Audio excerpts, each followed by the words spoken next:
has done in producing this book. You know, the judges do not deliver judgments without facts and evidence. When I congratulate and commend the work of Dr. Hari Parameshwar, I adopted the same yardstick. I have read the book, I have reasonably understood it, and I am inclined to say it is one of the unique books this century has seen.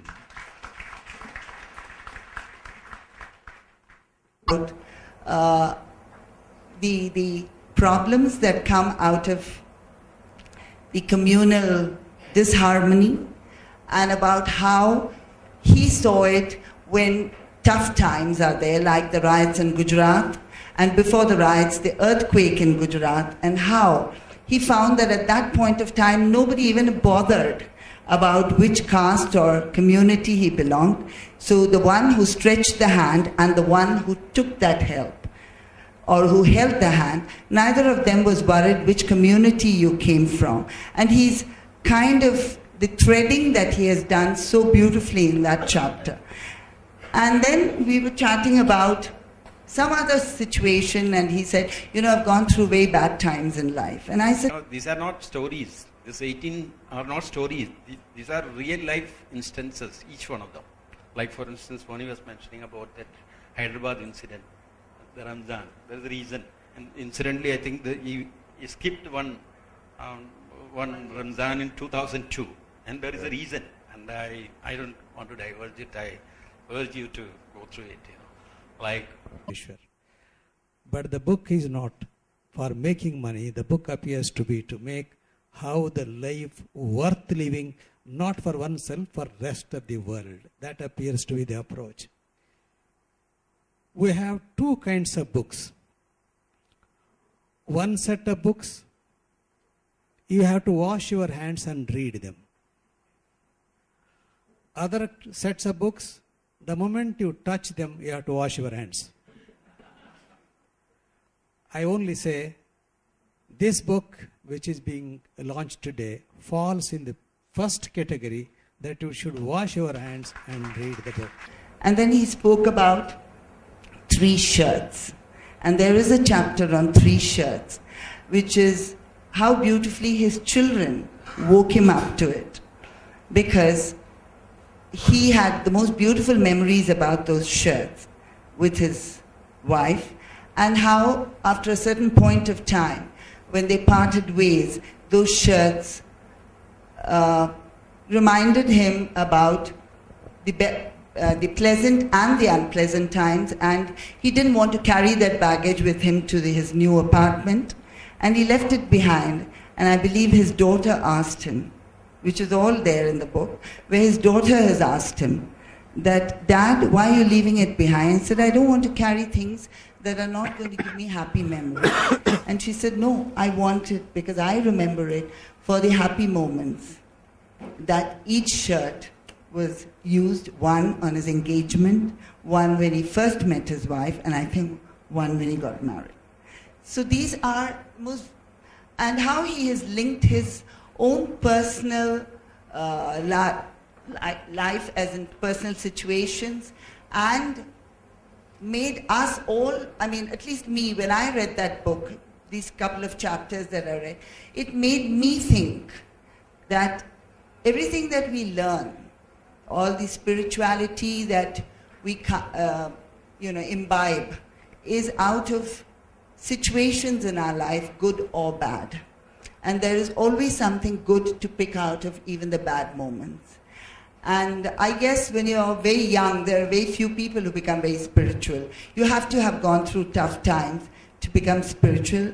And I'm sure he must have gone through it, because the book is very interestingly spiritual. Most of it. But I think it really motivated. And the lesson I followed is his own lesson. He's read it in the car when somebody else is driving the car. And I did it, and I could not keep down the book for the second chapter. The car reached the portico, and people are wondering why I did not get down the car. Another 5 more minutes I spent to finish the second chapter, which itself was not finished. And it had a mystery behind it. And perhaps when you read it, you will realize that Angi, you doing Surya Namaskar, am I right? So, Surya Namaskar, and likewise Maini. There is a story about a fish, a blind fish, and which are surrounded by many other fishes.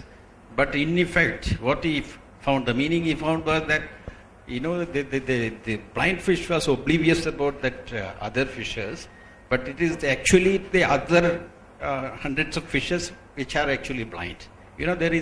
In short, there is a meaning, a greater message in each of the stories he has narrated. And through your book and which you have expressed. I said the book is unique and the approach is unique. Insight, connectivity to facts and realities, and stories well told very effectively and touchingly. His keen observation, intellect, analysis, objectivity, all these have gone in this book. I had not come across possibly none of you have ever seen donkey making yoga. He has seen donkey in yoga posture in the book. And it does not stop at that. Looking to the endurance, patience, loyalty, and obedience of a donkey, he has found virtues, these virtues in the donkey, and find spirituality in the donkey. This is something unique which we never thought of. Believe me, I went through all the 18 at one stroke on a holiday, and then, I found it so impressive, so touching, like Gujarat incident. In fact, he is the greater thing is that he brought out the incidents and related each one of them to the inner challenges in the minds of the human beings. And that observing as a process, all three could be the same, and then you reach the spiritual level. Easier to intellectualize, but cannot be internalized, perhaps. And I think most of his anecdotes are from his own personal life. He made a little bit of fiction on it, but I think 98% is real and 2% is fiction, to add a flavor to it. And the example of the donkey, the blind fish, and the blind man, and so on and so forth. And the mad person who throws a beautiful shirt on the ground and stamps it, makes it as dirty as possible. Several times he throws on the floor and wears it again. And it is an excellent new shirt which is given to the mad person. And what is going on in his mind? And the blind fish example. I just saw, I had seen the first page. What is it? He's starting off with a donkey. But I didn't mention it in this thing. That was sort of his reaction to that, because I had seen only the first page of the first article. I would say that it's an excellent thing, and as you said, it's a book which has to be read and cannot be assimilated in one just reading. It puts you into think. I mean, each one of us have our own experiences at various stages, but we may not log it in or blog it or write it. Wonderful feeling when I kept thinking about that story. And I could see that. I mean, I don't know whether I should speak or not. There's a lot of pain by the author. The author has written these stories with some pain. So, one, an attitude of gratitude. When you read this book and you learn about the real life experiences that he's gone through, you start thinking of how fortunate you are, and you start inculcating in yourself an attitude of gratitude. Second, an acceptance of a situation and then moving forward. People who go through tough times come out stronger if they accept the situation, thank the Almighty for what it is, and move ahead. And I think that these two aspects are the key learnings for me. Several times to internalize those thoughts. Then moving to the second chapter, I found totally a different platform he takes over in the second chapter, where he moves into the yogic arena of our life.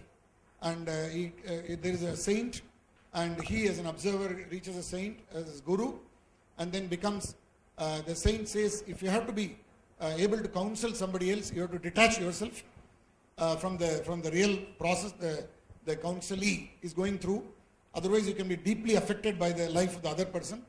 You need to be able to detached, at the same time able to participate in the other person's life. And that's the story of the second chapter.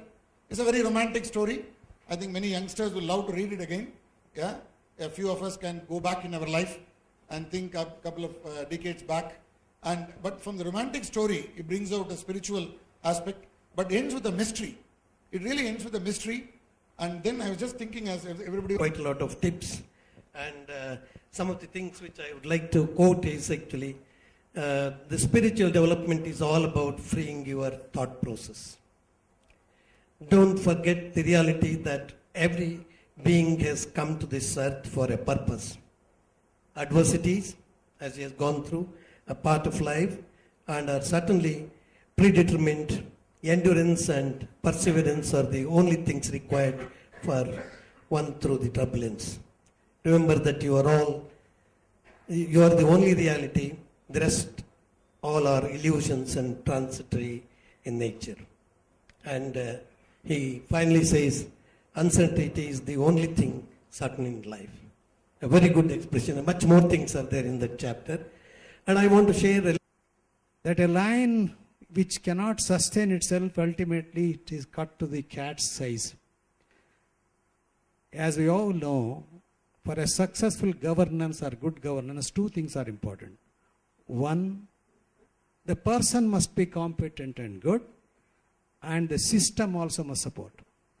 Person is good if system does not support within the framework, no result. If system is good, person fails to do that, then also no good. But both are to be available.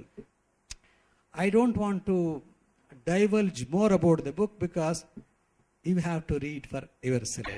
Go there, that we'll work for communal harmony. And what really transpired is that the very same people who took that vow, the next year, there was a riot, they indulged in a riot and en masse killings there. The same very people who took that vow. So I think it's so touching, and I'm a voracious reader, I must say that. I find time for reading, I have not time. For me. And moving ahead from what Justice Shivaraj Patil said, is that I've read many books which are short stories. And whichever book I like, I do the fourth thing. I buy 100 of them and give it to my employees. I think this book deserves to be done with that book. So sir, thank you first of all for giving me this opportunity.